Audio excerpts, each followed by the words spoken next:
Hi, we're back for segment 2 of our show today, Civil Discourse Now. I'm Mark Small, co-host Paul Ogden. Mark. We're shooting on January 21st, 2012. I didn't think about that. We're shooting here at Big Hat Books, 6510 Cornell Avenue in Indianapolis. It's in the Broad Ripple area, which is on the north side of Indianapolis. Wherever you are on the planet, you happen to be picking this up. They have excellent selection of books here, including John le Carré's Tinker, Tailor, Soldier, Spy, possibly the best spy novel ever put out.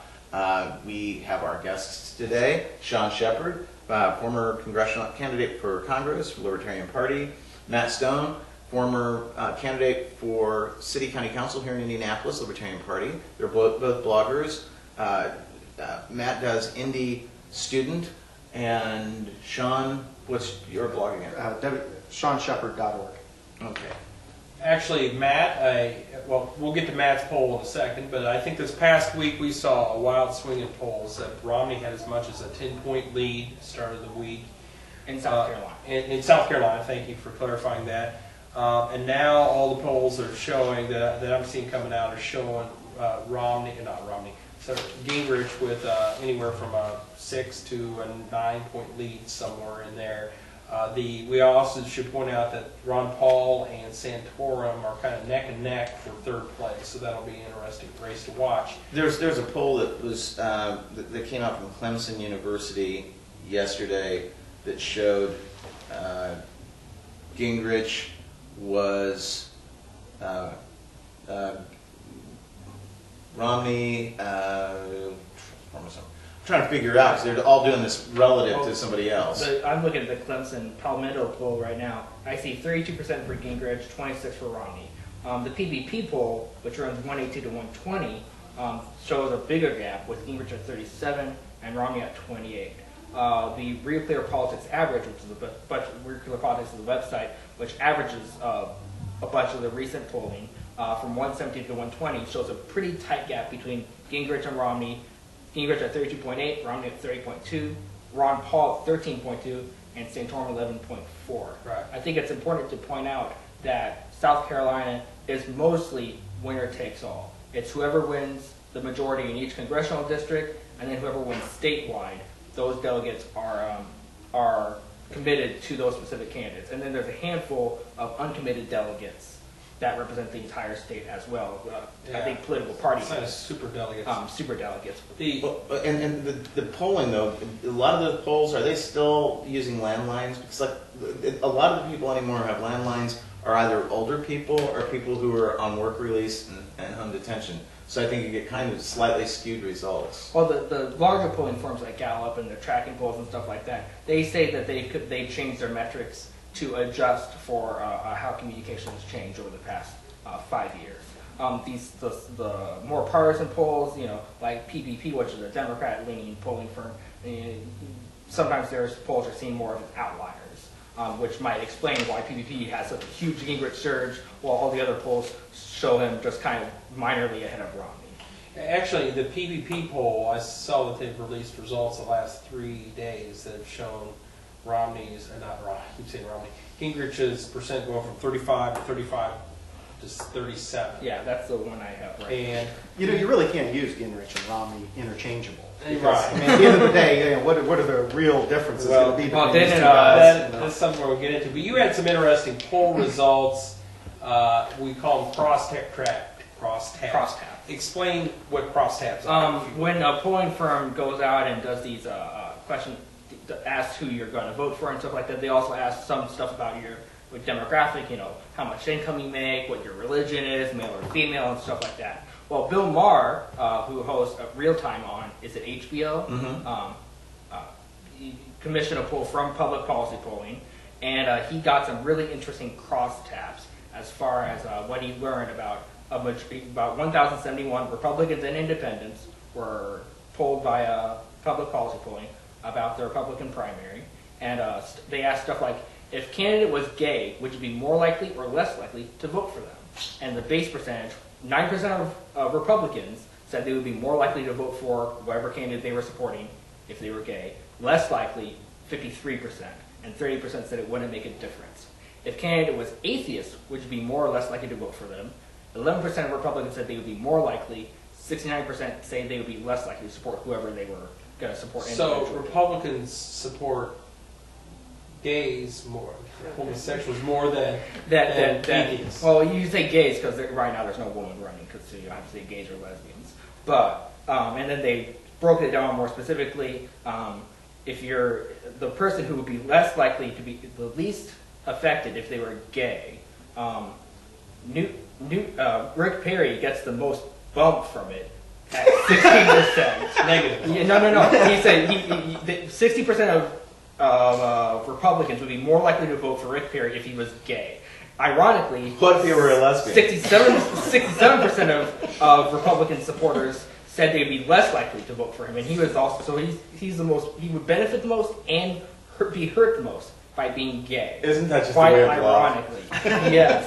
So See, and I find all of this fascinating because who cares? Now, are you At the end of the day, I want to suggesting- know who's going to defend the Constitution. John who's Huntsman, gonna protect the rights. John Huntsman, who dropped out earlier this week, would get the most bump for being an atheist, with 16% of Republicans saying they'd be more likely to vote for him.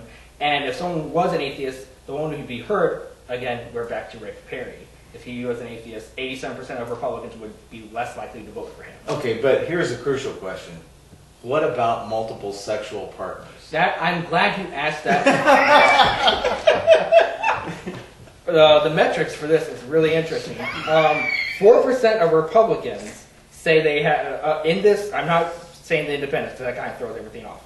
But 12% of Republicans interviewed for this poll said they had no sexual partners.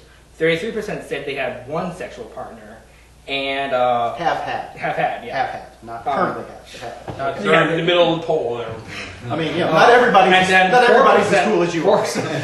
Oh, the phone's ringing. Just a second. Yeah, I got to tell you guys, that was big. But I told you 4%, never to call me here. 4% of Republicans said they had 20 or more sexual partners. And what gets interesting is when you break these down by individual candidates. 34% of Romney supporters have had no sexual partner. Which doesn't surprise me. 32% of Romney supporters have only had one. And it keeps pretty consistent until you hit... So he gets the sexually frustrated vote. Yeah. Ron Paul, 40% of Republican Ron Paul supporters have had 20 or more sexual partners. And now you know why I've got that bumper sticker. Yeah, on the back. exactly. Yeah, and also, Paul this week on his blog. So the message here. And the next big is Message here. Ron Paul and Ron Paul supporters have more fun. So if you want to just start attending those Ron Paul rallies, Yeah. that's why all those happy people are holding those signs, and why Paul on his blog this week endorsed Ron Paul. And you know what's incredibly ironic about that statistic is that Ron Paul has been married to the same woman for 54 or 55 years. They just had their wedding anniversary. I can't remember which it is. So this is a guy who has stayed faithful to his wife. You're not going to find any of this garbage that gets attached to the other candidates with this guy. And has stayed together with one wife for his whole life. Well, I think what you pointed out before the program started, Sean, that Ron Paul also has a lot of younger people supporting him. So either the young people are not as ashamed of their sexuality as older people are and are more willing to admit, or it just means they have more fun. Or they're just ignoring him as a role model and screwing each other's brains. Well, hey, that's a free market at work, man. So I recall someone showed me some poll results that said Ron Paul supporters are younger. And no, they showed me polls saying that Ron Paul supporters are poorer, trying to imply that poor people support Ron Paul. Well, I was thinking, well, those are a lot of them are younger people. Younger people tend to have less money.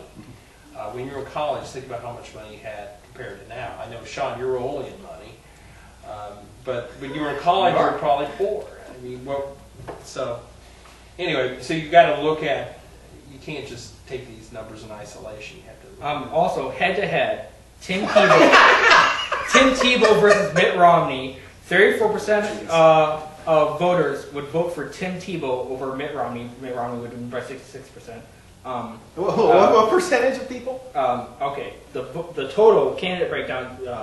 How many people? What people would vote for? If it was, you just had two choices: Mitt Romney or Tim Tebow.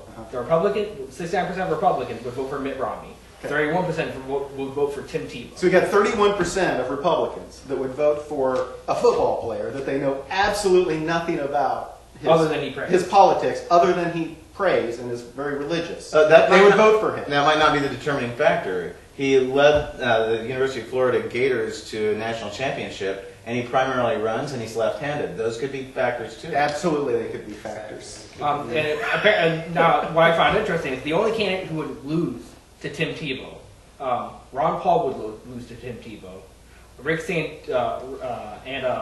Perry would lose to Tim Tebow, and another candidate would lose to Tim Tebow as well. Well, Paul would, because all of his supporters are out having sex. But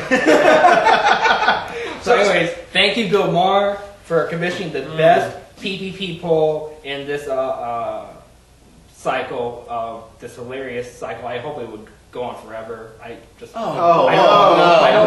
don't want any of these guys to win necessarily, but just keep running. Have Rick Perry and have Newt Gingrich just keep running for president. I agree, man. I want to broker conventions. Look, here's And what, Jeb Bush will come in to save us all. here's what I see as this image that will be here in my mind. How this election this campaign has progressed. You go from 8 podiums, this grand splendor of 8 podiums with a candidate behind each, then it goes down to 6, then it goes to 4, and then just, you're eliminating people, and it's like 10 little Indians by the Like you're voting them off. I mean, they're just, everybody's being eliminated, and it's just one at a time. And none of them is the candidate anybody wants. I mean, like, if you look at Mitt Romney as an individual, I don't believe he has any beliefs other than Mitt Romney. And we know that's true of Gingrich. I think Gingrich. Gingrich is all about Gingrich. Gingrich is a woman. Politician with an ego. That's I think you have to understand Mitt Romney.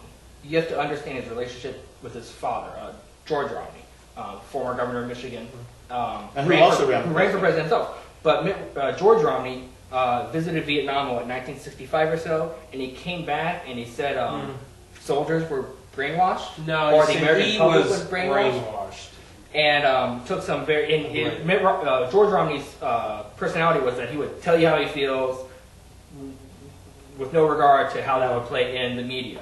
And Mitt saw that as hurting his father. So Mitt just says whatever the audience that he's in front of he thinks they want to hear, and is supposedly very cautious with his words. And that's why what comes off with this caustic, very closed personality. He's not a bomb thrower like Gingrich, even when he tries to be, because it just comes off very stifled. Well, he has no presence as a speaker. I mean, it's like Romney? very stiff. It's like he just. If you get him off his talking points, if you get him off his stump speech, he crumbles. Yeah, of course. I like this. Newt Gingrich said to Gail Sheehy, "I think you can write a psychological profile of me that says I found a way to immerse my insecurities in a cause large enough to justify whatever I wanted to do, or whatever I wanted it to." Well, if you saw the recent debate, it was obvious that Mitt Romney's campaign did not prepare him to answer the tax return question, because he was, even though he was asked, he was asked Monday night.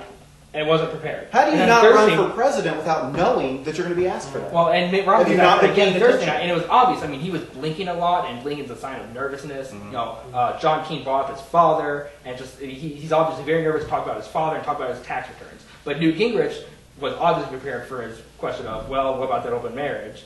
And John King didn't say, wasn't that hypocritical of you or anything like that. He just said, hey, Newt, about the open marriage, what do you think? And you just went off on him. And on that point, on open marriage, we're going to close this in. We'll be back in a minute.